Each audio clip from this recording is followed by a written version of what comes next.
సంధ్యా theatre తొక్కిసలాట కేసులో hero Allu Arjun regular bail petition వేశారు. నేడు వాయిదా ఉండడంతో నాంపల్లి కోర్టులో వర్చువల్ గా హాజరు కాబోతున్నారు అల్లు అర్జున్. ఇదే సమయంలో ఆయన లీగల్ టీం సాధారణ బెయిల్ పిటిషన్ వేసింది. ఈ పిటిషన్ పై కాసేపట్లో విచారణ జరుగుతుందా లేక పీపీకి నోటీస్ ఇవ్వమని ఆదేశిస్తూ కోర్టు విచారణ వాయిదా వేస్తుందా అనేది చూడాలి. ఇప్పటికే అల్లు అర్జున్ కు హైకోర్టు తాత్కాలిక మధ్యంతర బెయిల్ ఇచ్చింది. సంధ్యా థియేటర్ తొక్కిసలాట కేసులో hero Allu Arjun regular bail petition వేశారు. నేడు వాయిదా ఉండడంతో నాంపల్లి కోర్టులో వర్చువల్ గా హాజరు కాబోతున్నారు అల్లు అర్జున్. ఇదే సమయంలో ఆయన లీగల్ టీం సాధారణ బెయిల్ పిటిషన్ వేసింది. ఈ పిటిషన్ పై మరి కాసేపట్లో విచారణ జరుగుతుందా లేక పీపీకి నోటీస్ ఇవ్వమని ఆదేశిస్తూ కోర్టు విచారణ వాయిదా వేస్తుందా అనేది చూడాలి. ఇప్పటికే అల్లు అర్జున్ కు హైకోర్టు తాత్కాలిక మధ్యంతర బెయిల్ ఇచ్చింది. సంధ్యా థియేటర్ తొక్కిసలాట కేసులో హీరో అల్లు అర్జున్ నాంపల్లి కోర్టులో వర్చువల్ గా హాజరవుతున్నట్లుగా తెలుస్తుంది. ఇదే విషయానికి సంబంధించి వారి అప్డేట్స్ మా ప్రతినిధి రవిచంద్ర అందిస్తారు. రవిచంద్ర, చెప్పండి. కొద్దిసేపట్లో వర్చువల్ గా ఆన్లైన్ లో అల్లు అర్జున్ సంబంధించిన ఈ కేసు సంబంధించి జడ్జి ముందు కేసు వాదనలు కొనసాగుతాయి. ఇప్పటికే అల్లు అర్జున్ కి సంబంధించిన అడ్వకేట్లు కూడా చేరుకున్నారు. నాంపల్లి కోర్టుకు చేరుకున్నారు. అల్లు అర్జున్ మామ చంద్రశేఖర్ రెడ్డి కూడా వచ్చారు. ఆయనతో పాటు అల్లు అర్జున్ సంబంధించిన అడ్వకేట్లు కూడా ఇక్కడికి చేరుకున్నారు. అయితే ఇప్పటి వరకు అల్లు అర్జున్ కి కేవలం హైకోర్టు మధ్యంతర బెయిల్ మాత్రమే ఉంది. ఆయనకు రెగ్యులర్ బెయిల్ రానటువంటి పరిస్థితి. అయితే రెగ్యులర్ బెయిల్ కు సంబంధించి వాదనలు కొనసాగుతున్నాయి. అయితే దానికి సంబంధించిన వాదనలు వినిపిస్తేందుకు అల్లు అర్జున్ సంబంధించిన అడ్వకేట్లు వచ్చారని చెప్పుకోవచ్చు. అంతేకాకుండా ఇవాళ అల్లు అర్జున్ సంబంధించిన అడ్వకేట్లు కూడా గట్టి వాదనలు వినిపిస్తారు. అందులో ముఖ్యంగా ఆయనకు బెయిల్ సంబంధించిన ఇష్యూ ఒకటైతే, పోలీసులు గతంలో కొన్ని వీడియోలు విడుదల చేశారు. ఆ వీడియోలు విడుదల చేయడమే కాకుండా ప్రెస్ మీట్లు పెట్టారు. దాంతో అల్లు అర్జున్ కి సంబంధించిన వ్యక్తిగత ఇంప్రెషన్ కూడా తగ్గించే విధంగా ఆయన వ్యక్తిగత అంశాలను కూడా కోట్ చేస్తూ విధంగా మాట్లాడారు.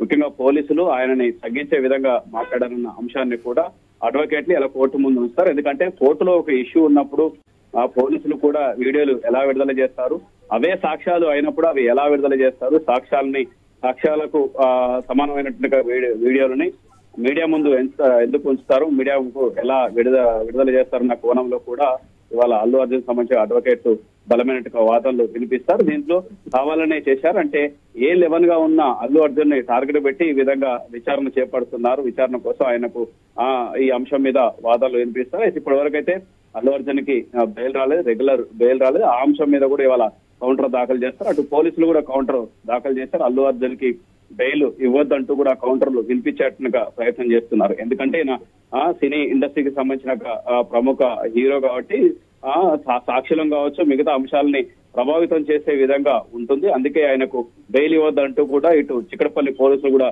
కౌంటర్ దాఖలు చేస్తున్నారు. ఈ కౌంటర్ కి సంబంధించి అటు ప్రతి కౌంటర్ గా ఇటు అల్లు అర్జున్ కు సంబంధించిన అడ్వకేట్లు కూడా వాదనలు వినిపిస్తారు. ఈ వాదనలు కొనసాగుతున్నాయి. ఇందులో మధ్యలో భాగంగానే వర్చువల్ గా ఆయన ఆన్లైన్ లో అటెండ్ అవుతారు. అల్లు అర్జున్ అటెండ్ అవుతారు. అయితే ఇప్పటికీ లింకు దీనికి సంబంధించి ఆయనకు పంపించిన లింకు కూడా కొంత సాంకేతిక లోపంతో కూడా ఇంకా ఇప్పటి వరకు అయితే కనెక్ట్ కాలేదు. మరి కొద్దిసేపట్లో అల్లు అర్జున్ కూడా కనెక్ట్ అయ్యేటువంటి అవకాశం ఉంది. కోర్టులో వాదాలు వినిపిస్తాయి. అయితే అల్లు అర్జున్ వస్తారన్న విషయం కూడా ఉండే. అయితే ఇక్కడ పోలీసులు కూడా భద్రత కూడా ఏర్పాటు చేశారు, కట్టుదిట్టమైన భద్రత ఏర్పాటు చేశారు. ఎందుకంటే గతంలో కూడా ఇదే విషయంలో కూడా అటు చిక్కడపల్లి పోలీస్ స్టేషన్ కావచ్చు, నాంపల్లి కోర్టు దగ్గర కూడా భారీ భద్రత ఏర్పాటు చేశారు. ఇవాళ కూడా అదే పరిస్థితి ఉండే. అయితే చివరి టైంలో ఇటు అల్లు అర్జున్ సంబంధించిన అడ్వకేట్లు వర్చువల్ గా ఏమన్నా వీలుంటుందా మేడం అంటూ అటు జడ్జి అడుగుతున్నది. జడ్జి కూడా అవకాశం కల్పించారు.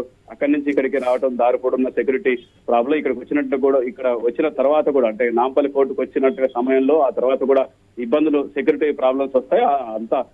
దానికి సంబంధించి అంత అవసరం లేకుండా విర్చువల్ లో కూడా అవకాశం కల్పించవచ్చు అంటూ జడ్జి ఆదేశాల మేరకు విర్చువల్ గా ఆయన ఆన్లైన్ లో అటెండ్ అవుతున్నారని చెప్పుకోవచ్చు. ఈ కేసు రకరకాల మలుపులు జరుగుతుంది. అన్ని అటు రాజకీయ మలుపులతో పాటు ఇటు పోలీసులకు అటు అల్లు అర్జున్ సంబంధించిన మధ్యలో కూడా వాదనలు కొనసాగుతున్నాయి. ఇప్పుడు నాంపల్లి కోర్టులో వాదనలు కొనసాగుతున్నాయి. అయితే ఇవాళ రెగ్యులర్ బెయిల్ ఇస్తుందా లేకపోతే ఆయనకు రిమాండ్, గతంలో నాంపల్లి కోర్టు మధ్యంతర బెయిల్ కాకుండా నాంపల్లి కోర్టు ఆయన రిమాండ్ విధించింది, 14 రోజుల పాటు రిమాండ్ విధించింది. ఆ తర్వాత హైకోర్టు మధ్యంతర బెయిల్ ఇచ్చింది. అయితే ఇవాళ మరోసారి రిమాండ్ కు విధిస్తుందా లేకపోతే బెయిల్ వస్తుందా అన్నట్టు ఆసక్తి ఆ విధంగా కూడా చూడొచ్చని చెప్పుకోవచ్చు. ఒకవేళ ఆయనకు మళ్ళీ మధ్యంతర మళ్ళీ రిమాండ్ ఖైదు ఇస్తే మరో 14 రోజుల వరకు ఇదే ఉంటుంది. అప్పటి వరకు ఆ తర్వాత మళ్ళీ బెయిల్ కోసం మళ్ళీ వాదనలు జరిగేటువంటి అవకాశం. ఆ తర్వాత మళ్ళీ బెయిల్ కోసం అంటే ఇప్పటి వరకు ఓవరాల్ గా చెప్పేది ఏంటంటే ఇవాళ వరకు కూడా అల్లు అర్జున్ కి బెయిల్ రాలేదు. మధ్యంతర బెయిల్ హైకోర్టు ఇచ్చింది. అది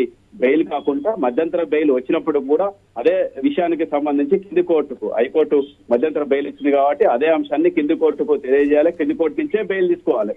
ఎందుకంటే ఏ కోర్టులో ట్రయల్స్ నడుస్తున్నాయి ఆ కోర్టు నుంచే బెయిల్ తీసుకోవాలి. ఆ ట్రయల్స్ ఇప్పుడు నాంపల్లి కోర్టులో నడుస్తున్నాయి కాబట్టి నాంపల్లి కోర్టు బెయిల్ ఇవ్వాల్సి ఉంటుంది కాబట్టి ఆ బెయిల్ కి సంబంధించిన వాదనలు వినిపిస్తున్నారు. అంతేకాకుండా పోలీసులు కొన్ని వీడియోలు విడుదల చేశారు. వాటికి సంబంధించిన వాదనలు కూడా అల్లు అర్జున్ సంబంధించిన అడ్వకేట్లు వాదిస్తున్నారు. మరోపక్క చిక్కడపల్లి పోలీసులు ఆయనకు బెయిల్ ఇవ్వద్దంటూ కూడా వాదనలు వినిపిస్తున్నారు. ఇరు వాదనలు విన్న తర్వాత మరి జడ్జి ఎలాంటి నిర్ణయం తీసుకుంటారు ఈ కోర్టు మరి కొద్దిసేపటి తెలిసేట అవకాశం ఉంది. మరో గంట పాటు ఈ వాదనలు కొనసాగుతాయి. కొద్దిసేపటి క్రితమే ఇటు నుంచి వాదనలు మొదలైనాయి. మరో పక్క వర్చువల్ గా ఆయన అటెండ్ అయిన తర్వాత ఆన్లైన్ లో అటెండ్ అయిన తర్వాత పూర్వాపరాలు పరిశీలించిన తర్వాత జడ్జి నిర్ణయం తీసుకునేటువంటి అవకాశం ఉంది. అప్పటి వరకు ఈ వాదనలు కొనసాగుతాయి. Right Ravichandra, thank you.